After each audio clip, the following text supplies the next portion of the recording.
Pints with Aquinas depends on your support. If you're an awesome person and want to prove it, go to pintswithaquinas.com, click the Patreon banner, and there you can learn how to support the show for as little as $2 a month. Every dollar helps, and we are grateful for your support. Welcome to Pints with Aquinas, episode 69. I'm Matt Fradd. If you could sit down over a pint of beer with St. Thomas Aquinas and ask him any one question, what would it be? In today's episode, which will be the first in a two-part series of episodes, we'll ask St. Thomas about the 7 deadly sins. What are they? How do they destroy the soul? And today, in particular, we'll be speaking about the queen sin, the sin of pride, the sin of vainglory, the sin of envy, and the sin of anger, and in next week's episode, we'll be addressing the rest.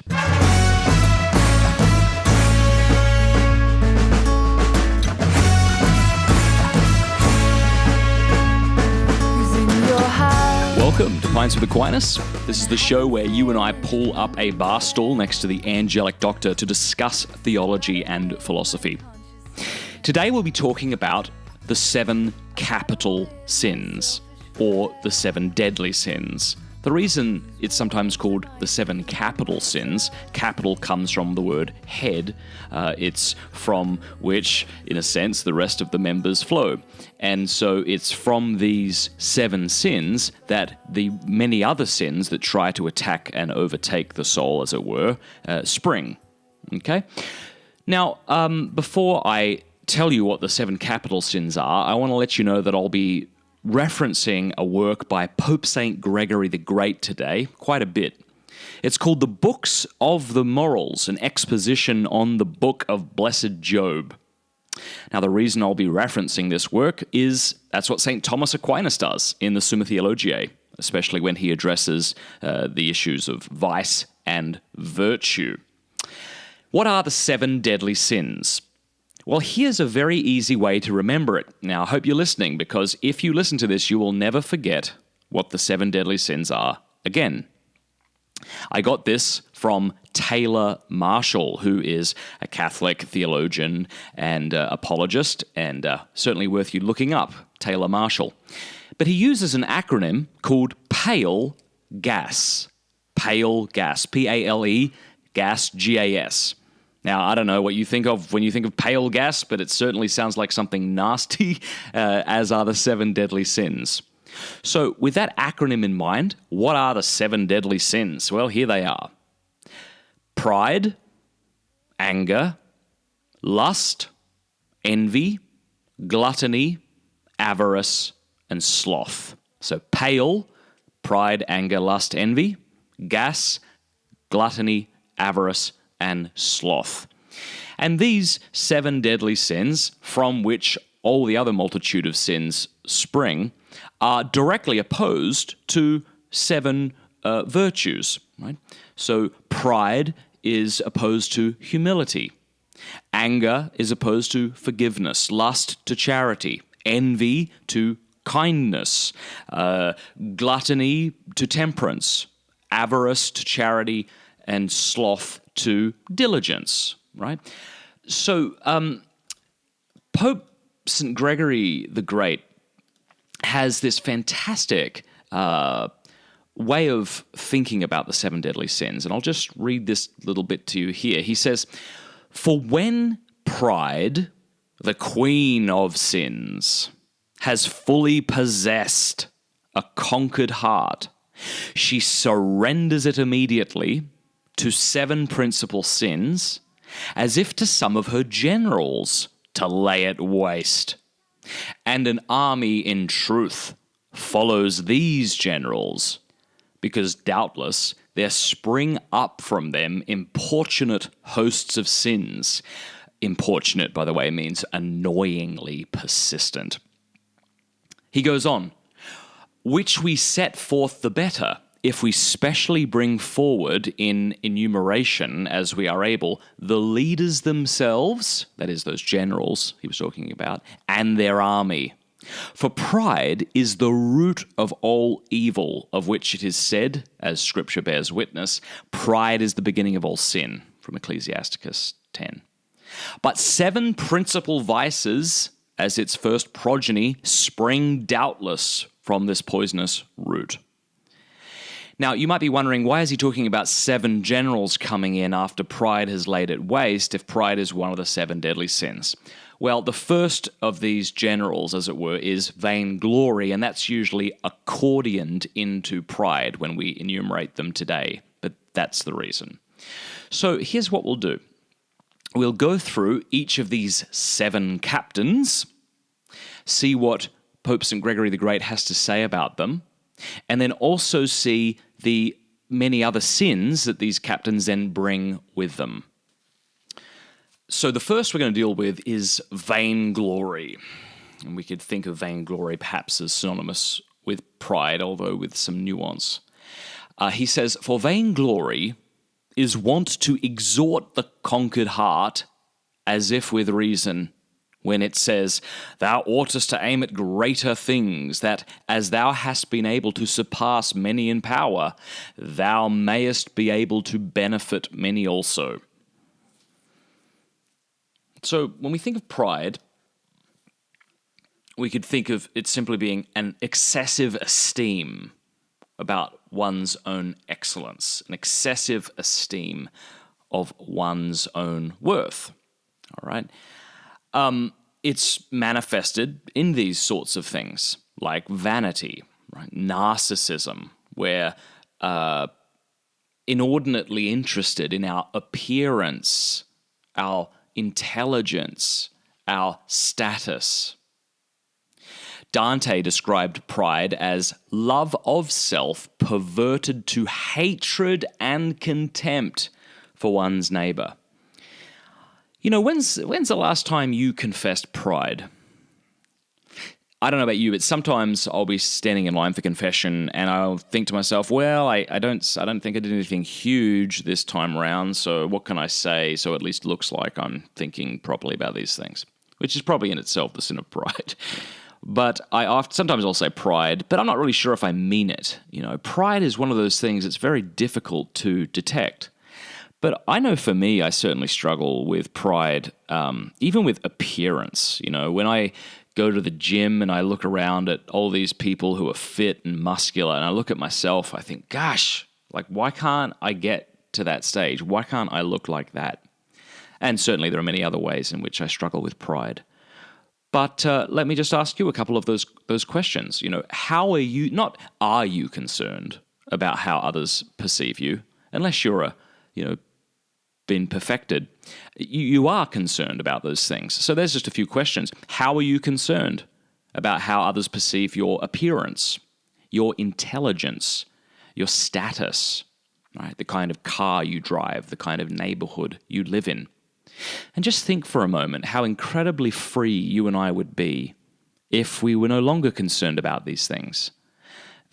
Imagine what it would be like if we actually knew what it was to be a son of God, to be a daughter of God, to be loved, and for that to be our identity. You know, if we knew that, we would no longer be that interested in these other things. And you can see that, I think, with your children, if you have any. I have 4. And I'd be really disappointed if my son or my daughter felt they had to fight for my love, impress me with the way they wrote or rode their bike or swung on the swing. But they do it, right? It's like, hey, Dad, look at this, look at this, look at this. I mean, in a sense, that's healthy because they're looking to me to affirm who they are. And that's natural in kids, not so cool when you're an adult, you know. Look at me, look at me, look at me. But if they just knew they were loved, there's a certain freedom that comes from that. Huh? Children who know that they're loved intensely, there's a certain freedom that comes with that. That if they're told off for walking in the house with dirty shoes or not putting their bike away or, you know, not scraping their food into the trash or something, it doesn't pierce their heart as if, oh no, Dad's not going to love me anymore. Right? The freedom that comes. But pride ensnares us. I mean, it was this sin that led Satan and his minions to hell, right? So pride is the capital sin, or as St. Pope Gregory the Great calls it, the queen of the sins. And so here's what vainglory brings along with it: disobedience, boasting, hypocrisy, contentions, discords, obstinacies, presumptions of novelties. And we won't go through each of them, but just think about how that's the case. If I resent my neighbor, because I wish to surpass him, then I'll be disobedient to him, because what right does he have to tell me what to do? Right? I'll boast because I'll want to show that I'm superior to others, etc., etc. The second general that Pope St. Gregory the Great talks about is envy. Now, what is envy? Well, here's what he says. Envy is also wont to exhort the conquered heart, as if with reason, when it says, "In what art thou inferior to this or that person? Why then art thou not either equal or superior to them? What greater things art thou able to do, which they are not able to do? They ought not then to be either superior or even equal to thyself." Now, I like what it says here, and he begins each of his descriptions of these generals in this way. Envy is also wont to exhort the conquered heart as if with reason. Right? So there's a certain arguing that goes on from false premises. Why should you be equal to these people? We sort of try to argue ourselves as if envy were a truth. Thomas has said somewhere that for the moral philosopher, sin is thought of as an abuse of reason. An abuse of reason. For the theologian, it's thought of as an offense against God. But the two are the same, right? Sin, which is an offense against God, whether it be a sin of commission or omission, that is something we've done that's sinful, or something we should have done but did not do, right? This is an abuse of reason. I've often thought that the further entrenched in sin we are, the more rational insanity seems. The further entrenched in sin we are, the more rational insanity seems. And it seems that sometimes you get it right. It seems like Pope St. Gregory the Great would agree with that, or I guess I should say I would agree with him, because he talks about how these capital sins attempt to lead us into madness. Listen to what he says. He says, quote, "But the leaders are well said to exhort the armies to howl, because the first vices force themselves into the deluded mind as if under a kind of reason. But the countless vices which follow, while they hurry it on to every kind of madness, confound it, as it were, by bestial clamour." Those that are entrenched in sin are, in a sense, mad. Right? They've made a virtue out of what is despicable. They have raised on high, as if this were something to be praised, that which ought to be despised.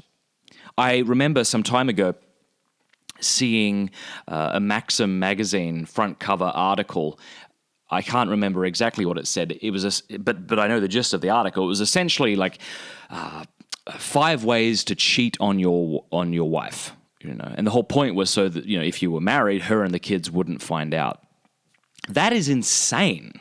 That is insane, and yet people read that as if it's a sort of reason. If you pick that magazine up and look to that and think to yourself, "Oh, this is quite good. This is interesting," you're mad. You're mad. But as Pope St. Gregory the Great is saying, there is almost like this sin is exhorting itself with a sort of reason, but it's not reasonable at all. So, what is envy? Well, we've said what it is, right? This desire to be better than others, okay? And not only to be better than others, but to hate others who exceed us in any regard, okay? So that makes sense, that would follow on from pride, doesn't it? And what does envy bring with her?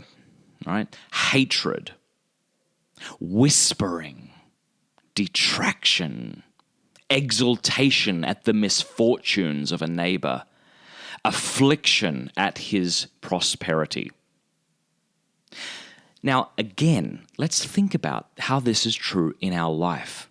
Because if we're going to battle this queen and her captains, we need to have self-knowledge. We should pray that the Holy Spirit enlightens our mind and our hearts so that we can wage war with these generals that are seeking to lay waste our soul. The only other option is to ignore it and to be laid waste. And I'd much prefer the former option, and so would you. That envy brings with itself hatred, whispering, detraction, exultation at the misfortunes of a neighbor, affliction at his prosperity. How is that true of you? Now, don't worry, it's true of me too, but you're the one listening to the podcast, so here's some uncomfortable questions for you. Detraction, right? When we detract from another's character by speaking badly about him, by asking insinuating questions about him or her that put them into a negative light. How have you done that? And did you realize that this was an act of envy, right? That this was a daughter of envy, as it were, right? Exultation at the misfortunes of a neighbor. Affliction at his prosperity. I know this can be true of me. When I'm on Instagram and I see families posting photos about their perfect little life, and their perfect house and their perfect car and their perfectly neat house and their vacations and all these things, there's this sort of affliction. And I'm sure that in part is a result of envy. All right? Okay. So that is, in a sense, the army of envy, right? The general comes in and brings in her armies. What about the army of anger? Well, what is anger? Well, anger isn't always a sin. There can be a righteous anger, but most of the time I think it's fair to say our anger is unrighteous, right? It exceeds the thing that we're facing or the situation at hand. So we're talking about here the sin of anger, and Pope St. Gregory the Great says that anger is also wont to exhort the conquered heart, as if with reason, when it says, "The things that are done to thee cannot be borne patiently. Nay, rather, patiently to endure them is a sin. Because if thou dost not withstand them with great indignation, they are afterwards heaped upon thee without measure." All right. So the daughters of anger, right, or the armies of the general anger are strifes, swelling of mind, insults, clamor, indignation, blasphemies. Here's what Aquinas says in the Summa Theologiae regarding anger. This is from the Secundae, question 158. And he speaks here of when anger is not a sin and when it is a sin. He says, "Wherefore, if one desires revenge to be taken in accordance with the order of reason, the desire of anger is praiseworthy and called zealous anger." And again, right here in the Summa Theologiae, he's appealing to that work of Pope St. Gregory the Great that we're referring to in this podcast. On the other hand, if one desire the taking of vengeance in any way whatever contrary to the order of reason, for instance, if he desire the punishment of one who has not deserved it, or beyond his deserts, or again contrary to the order prescribed by law, or not for the due end, namely the maintaining of justice and the correction of defaults, then the desire of anger will be sinful, and this is called sinful anger. This leads us a little bit into the death penalty and whether or not it should be forbidden. Unfortunately, there are Catholics who treat the death penalty as if it were the same thing as abortion or on the same degree of graveness. Well, it isn't. In fact, if you were interested, go back and listen to episode 11, and you'll see right there that Aquinas argues why the death penalty can be a legitimate thing, okay? So that's, again, episode 11. But for many of us, I mean, our this reaction, right, this desire to bring about justice, as it were, exceeds what's taking place. So somebody slights us, okay? Maybe they ignore us. And we don't just want to say, like, ignore them. We want to really harm them. We want to make them feel stupid. Somebody says something on your Twitter feed that's a little nasty, and you don't just want to sort of reply in kind. You really want to drive the dagger in and twist it. I know that's true of me, all right? And I'm sure it's true of you too. I don't think I'm particularly special in this regard. Okay, well, that will do us for this week's episode of Pints with Aquinas. Make sure you tune in next week, where we will address the rest of the 7 deadly sins, namely sloth, avarice, gluttony, and lust. I want to thank everybody out there who is supporting Pints with Aquinas on Patreon, and invite you to support Pints with Aquinas if you haven't done that yet. Go to pintswithaquinas.com, click the Patreon banner, and there you can support the show for as little as $2 a month, $5 a month, whatever you want. To the degree in which you give, I give you gifts back. So if you just give $2 a month, you get access to an ever-growing audio library of interviews I do with philosophers, theologians. You'll get an audio book. If you give $5 a month, you'll get other stuff. I know that people aren't giving because they get these rewards. They're giving because they really believe in what Pints with Aquinas is doing for the faith life of many people, not just Catholics, but non-Catholics alike. So a huge thanks to you, and an invitation, if you haven't yet supported the show, to begin doing that. You can go to pintswithaquinas.com, click support, or the Patreon banner. Look forward to chatting with you next week. Thanks so much.